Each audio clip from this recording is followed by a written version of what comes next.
you believe, either explicitly or implicitly, that there is something that's fundamentally ultimate and absolute, and explains, whether you know it or not, why anything exists at all. And that's what we call the absolute or the ultimate. If you tell me you don't need an ultimate nature of reality, I've got sad news for you. Possibilities, impossibilities, and contingencies are specific to and derivative of that which is ultimate. It is impossible to be neutral about that which is absolute. Gegen Poppers Denken ist der Einwand gemacht worden, dass es zum Relativismus, das heißt zum gleichzeitigen Geltenlassen vieler nur vorübergehend interessanter Theorien führen müsse. Sicher. Ein endgültiges Erkennen absoluter Wahrheiten schließt Popper auf allen Gebieten aus. Aber in seiner Philosophie wird von einer dauernden Annäherung an die Wahrheit gesprochen. Das bedeutet, dass es absolute Wahrheit gibt, auch wenn wir nie wissen, ob wir sie erreicht haben. Jede Philosophie steht und fällt mit ihrer Stellung zum Wahrheitsproblem. Deshalb kommt diesem Punkt besondere Bedeutung zu. Popper hat zeigen können, dass es absolute Wahrheit wirklich geben muss. Aber er zeigt ebenso klar, dass wir nie die Möglichkeit haben festzustellen, wann wir wirklich auf einen wahren Satz gestoßen sind. Der absolute Wahrheitsbegriff, der bei Popper immer zugrunde liegt, ist nun in der Gegenwart unmodern geworden. Und zwar mit Recht.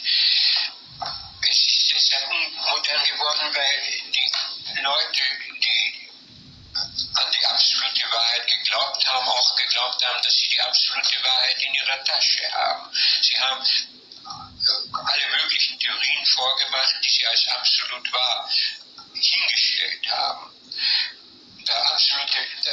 Deshalb ist dann der absolute Wahrheitsbegriff gerade von den mehr bescheidenen Denkern verworfen worden. Das war aber ein Fehler. Die richtige Einstellung ist zu sagen, es gibt eine absolute Wahrheit. Leider wissen wir, sogar wenn wir die Wahrheit aussprechen, oft nicht, ob es wirklich wahr ist, was wir sagen. Wir sagen manchmal, sprechen wir von Wissenschaft. All I have to do is say, do you accept that God is the necessary precondition? The non-acceptance of God being the precondition is a denial.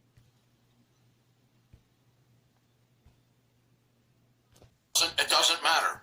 What we're trying to show is that agnosticism is in fact entails the denial of the existence of God.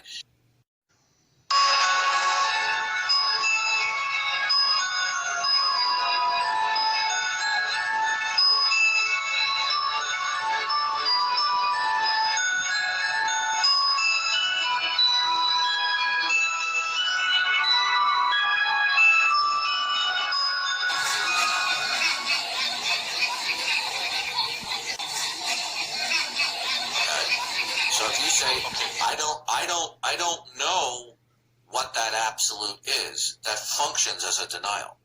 Do you have the capacity to reason because of I don't know? Yes. Okay, good. Now, so in other words, you don't have a basis for your capacity to reason, that you can reason. If you say I don't know which it is, that functions as a de facto denial. When somebody says I don't know what it is, that's a functional. Excuse me. That's a functional denial.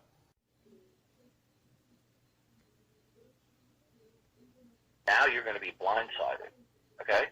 So you can reason about God because of I don't know.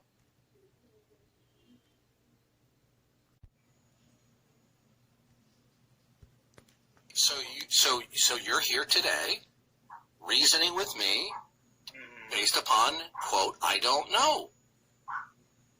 If your reasoning is derivative of I don't know, why should I pay attention to your reason? But I mean,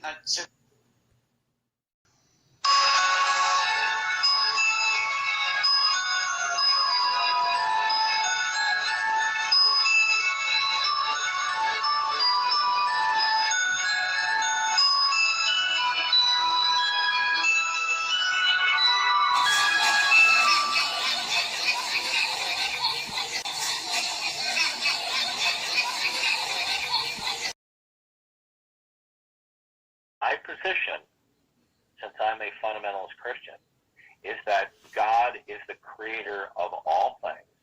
Came onto the internet. Okay? And I have conversed and debated with hundreds and hundreds, if not thousands, of atheists. Okay? I debated an atheist with a PhD 8 times on Discord. That's not an experience that I've had of somebody defeating my arguments. Is that the Christian worldview is the only coherent worldview. So I asked my skeptic friends, what is the ultimacy of reality from whence you say certain possibilities or contingent states of affairs exist? And you know what the answer is? I don't know. Is that the Christian worldview is the only coherent worldview. Listen, the way we deal with other worldviews is we say that they're incoherent. In other words, they're without support. They're just Okay, now I'm going to ask you a simple question. Okay, now the question is very simple. Since you have raised the concept of falsification in your worldview vis-a-vis God and the Bible, does falsification require reason in your worldview?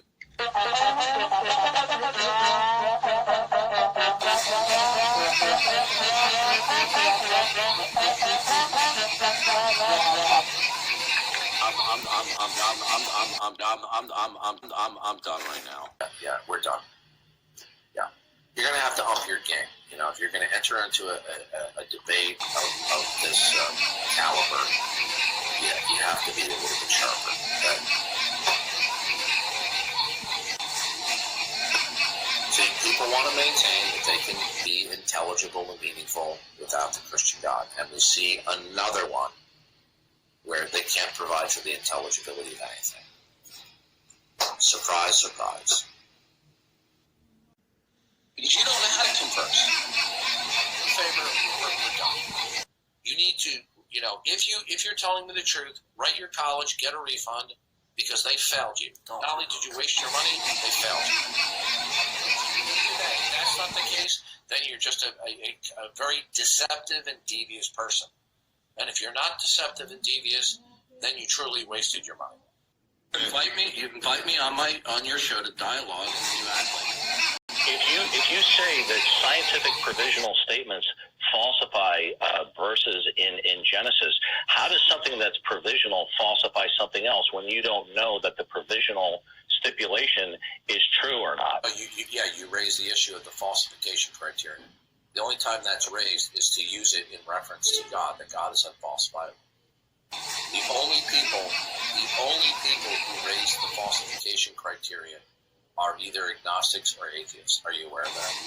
Okay, so you can reason about God because of I don't know. One of the greatest philosophers of science, Karl Popper, said, do you know who Karl Popper was in the philosophy of science? Brilliant man. Okay, Karl Popper was one of the leading philosophers of science in the 20th century. He had monumental influence. And Karl Popper devised the demarcation between science and non-science. Karl Popper, he championed the falsification demarcation. Since you raised Popperian falsification, Karl Popper devised the demarcation between science and non-science. So let me ask you this question. Since you want to raise the falsification criterion of Karl Popper, if your reasoning is derivative of I don't know, why should I pay attention to your reasoning?